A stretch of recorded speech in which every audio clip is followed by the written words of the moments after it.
السلام علیکم ورحمۃ اللہ وبرکاتہ۔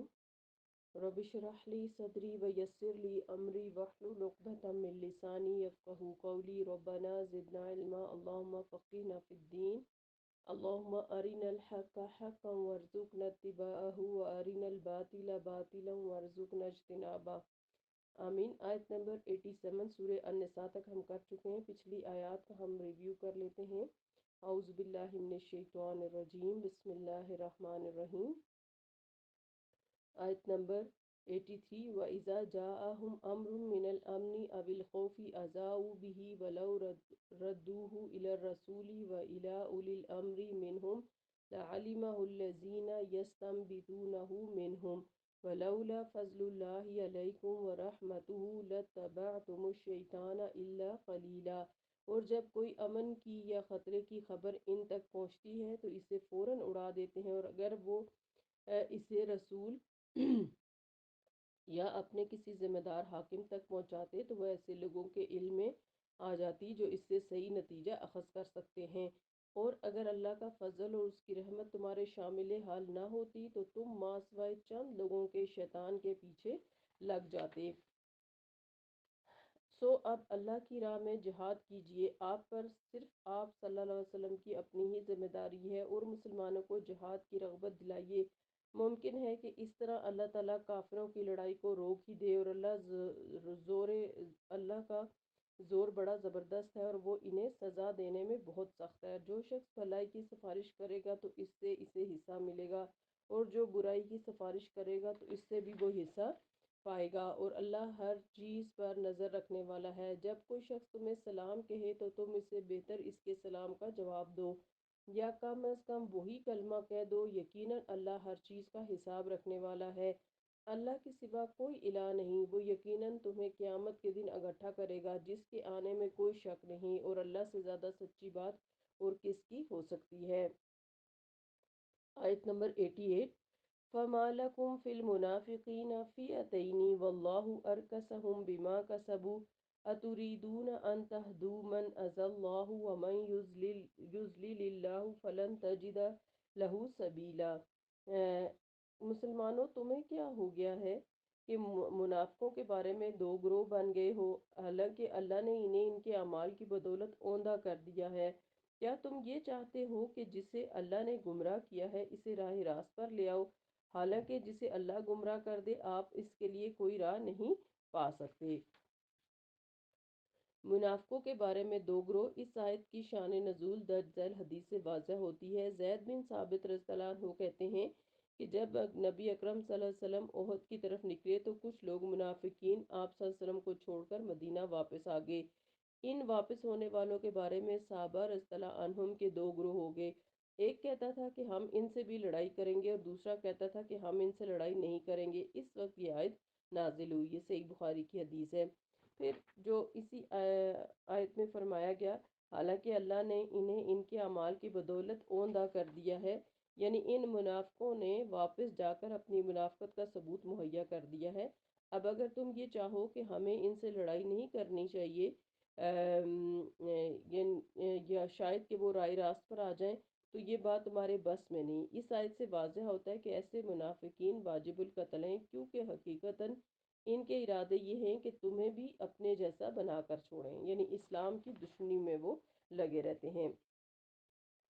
وَدُّوا لَوْ تَكْفُرُونَ كَمَا كَفَرُوا فَتَكُونُونَ سَوَاءً فَلَا تَتَّخِذُوا مِنْهُمْ أَوْلِيَاءَ حَتَّى يُهَاجِرُوا فِي سَبِيلِ اللَّهِ فَإِن تَوَلَّوْا فَخُذُوهُمْ وَاقْتُلُوهُمْ حَيْثُ وَجَدتُّمُوهُمْ وَلَا تَتَّخِذُوا مِنْهُمْ وَلِيًّا وَلَا نَصِيرًا۔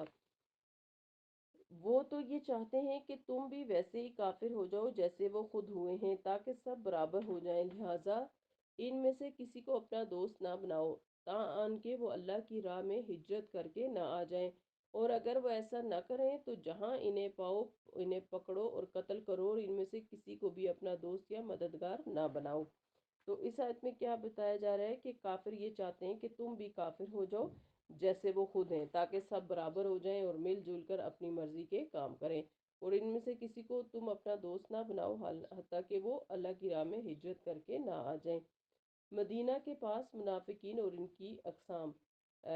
یہاں اس بات کی وضاحت ضروری معلوم ہوتی ہے کہ منافقوں کی ایک قسم ایسی بھی تھی جو مدینہ کے ارد گرد پھیلے ہوئے قبائل سے تعلق رکھتے تھے۔ یہ لوگ مسلمانوں سے خیر خواہی اور محبت کا اظہار ضرور کرتے تھے، مگر عملی طور پر اپنے ہم وطن کافروں کا ساتھ دیتے تھے یا دینے پر مجبور تھے۔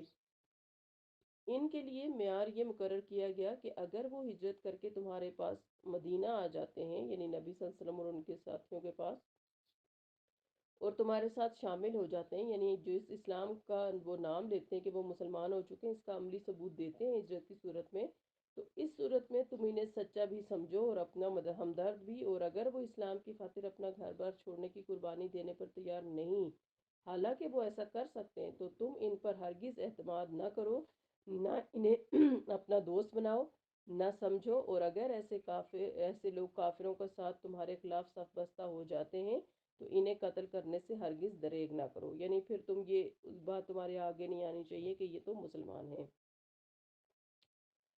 پھر کہا جا رہا ہے کہ آیت نمبر 90 میں إِلَّا الَّذِينَ يَصِلُوا إِلَىٰ قَوْمٍ بَيْنَكُمْ وَبَيْنَهُمْ مِيثَاقٌ أَوْ جَاءُوكُمْ حَسِرَتْ صُدُورُهُمْ أَن يُقَاتِلُوكُمْ أَوْ يُقَاتِلُوا قَوْمَهُمْ وَلَوْ شَاءَ اللَّهُ لَسَلَّطَهُمْ عَلَيْكُمْ فَلَا قَتَلُوكُمْ فَإِنِ اعْتَزَلُوكُمْ فَلَمْ يُقَاتِلُوكُمْ وَأَلْقَوْا إِلَيْكُمُ السَّلَامَ فَمَا جَعَلَ اللَّهُ لَكُمْ عَلَيْهِمْ سَبِيلًا۔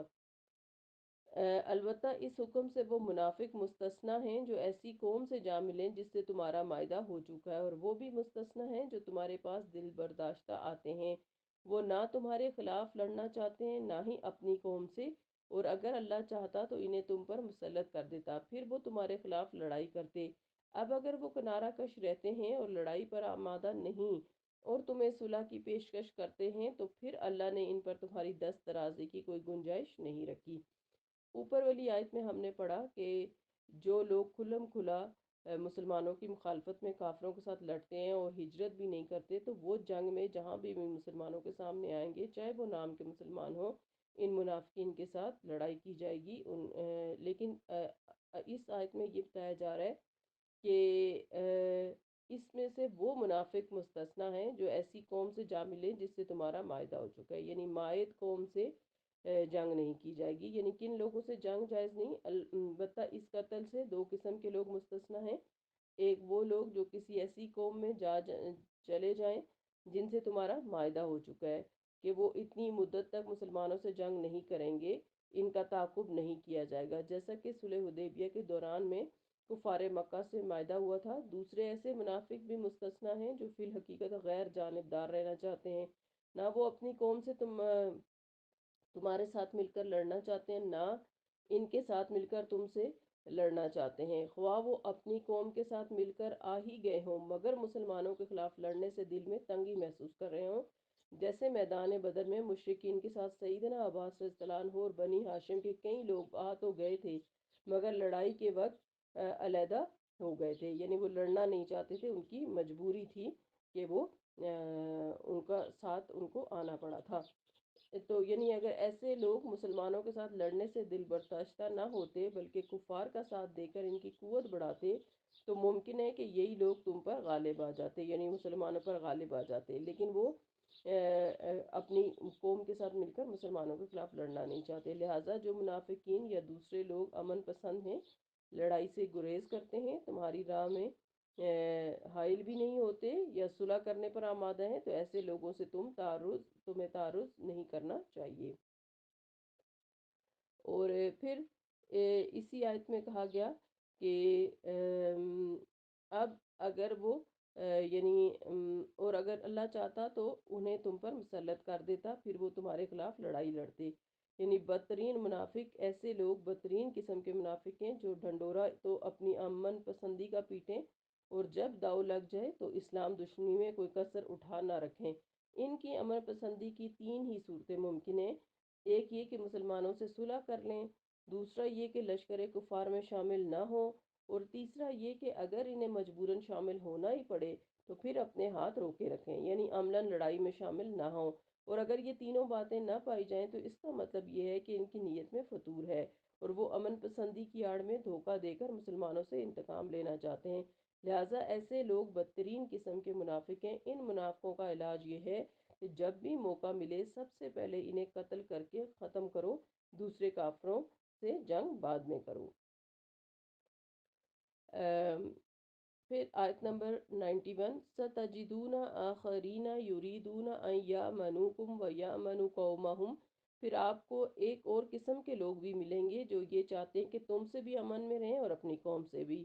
کُلَّمَا رُدُّوا إِلَى الْفِتْنَةِ أُرْكِسُوا فِيهَا، اور مگر جب بھی انہیں فتنے کا موقع ملتا ہے تو اس میں یہ کود پڑتے ہیں۔ فَإِن يَعْتَزِلُوكُمْ وَيُلْقُوا إِلَيْكُمُ السَّلَامَ، ایسے لوگ اگر تم سے کنارہ کش نہ رہیں، نہ ہی صلح کی پیشکش کریں، وَيَكُفُّوا أَيْدِيَهُمْ فَخُذُوهُمْ وَاقْتُلُوهُمْ حَيْثُ ثَقِفْتُمُوهُمْ وَأُولَئِكَ جَعَلْنَا لَكُمْ عَلَيْهِمْ سُلْطَانًا مُبِينًا۔ تو ایسے لوگ اگر تم سے کنارہ کش نہ رہیں، نہ ہی صلح کی پیشکش کریں اور نہ اپنے ہاتھ روکیں، تو ایسے لوگوں کو جہاں بھی پاؤ انہیں گرفتار کرو اور قتل کرو۔ ایسے لوگوں کے لیے ہم نے تمہیں کھلی چھٹی دے رکھی ہے۔ تو اب یہ آخری قسم جو منافقین کی بتائی گئی ہے کہ وہ بظاہر تو جو ہے وہ کیا کرتے ہیں کہ امن میں رہتے ہیں، یعنی تم سے بھی امن میں رہتے ہیں، مسلمانوں سے بھی اور اپنی قوم سے بھی، لیکن جہاں انہیں فتنے کرنے کا موقع ملتا ہے، یعنی مسلمانوں کو آپس میں لڑانے کا موقع ملتا ہے یا مشرکین اور مسلمانوں کو لڑانے کا موقع ملتا ہے، تو اس میں وہ پیچھے نہیں ہوتے۔ ان کے بارے میں کیا کہا گیا کہ اگر یہ صلح نہیں کرتے مسلمانوں کے ساتھ اور کنارہ کشی نہیں کرتے تو اور اپنے ہاتھ بھی نہیں روکتے لڑائی سے، تو ایسے لوگوں کو کے لیے مسلمانوں کو کیا حکم دیا جا رہا ہے آپ صلی اللہ علیہ وسلم اور صحابہ کرام کو کہ انہیں جہاں پہ بھی تم پاؤ انہیں گرفتار کرو، قتل کرو۔ اللہ تعالیٰ نے ان کے معاملے میں تمہیں کھلی چھٹی دے رکھی ہے۔ تو اس سے ان آیات سے یہ پتہ چلتا ہے کہ منافقین، شروع سے ہم سورہ البقرہ سے منافقین کا کردار پڑھتے چلے آ رہے ہیں کہ منافقین نے ہمیشہ دین اسلام کو بہت بڑا نقصان پہنچایا، اور ہمیشہ جو ہے وہ اسلام کی آڑ میں جو ہے وہ آپ صلی اللہ علیہ وسلم کی اور دین اسلام کی مخالفت کرتے رہے، یعنی خود کو مسلمان کہتے ہیں۔ اس وجہ سے ایسے لوگوں کو کی سرکوبی بھی مشکل ہوتی ہے۔ لیکن یہاں پر ان آیات میں اللہ تعالیٰ نے منافقین کی کیٹیگریز بتا دی کہ کس طرح کے منافقین کے ساتھ نبی صلی اللہ علیہ وسلم اور ان کے ساتھی جو ہیں وہ کیا معاملہ کریں گے۔ منافقت جو ہے وہ ایک بیماری ہے، ہم نے سورہ بقرہ پہلے پارے میں ہی پڑھا تھا، اور یہ بیماری کس وجہ سے آتی ہے؟ دنیا کی محبت اور موت سے نفرت کی وجہ سے۔ جبکہ مومن جو ہے وہ موت کے لیے ہمیشہ تیار رہتا ہے اور دنیا سے زیادہ دل نہیں لگاتا، کیونکہ اس کو پتہ ہوتا ہے کہ وہ وقتی طور پر اس دنیا میں رہ رہا ہے۔ اللہ تعالیٰ ہمیں ایمان کے بلند درجے عطا فرمائے جن کی وجہ سے ہم اللہ تعالیٰ کے قریب ہو سکیں، اور اللہ تعالیٰ ہم سب کو اپنے لطف و کرم سے اپنے دین کا بہترین علم عطا فرمائے اور اس پر عمل کرنے کی توفیق عطا فرمائے۔ آمین۔ سبحانک اللہم و بحمدک، نشہد ان لا الہ الا انت، نستغفرک و نتوب الیک۔ السلام علیکم ورحمۃ اللہ وبرکاتہ۔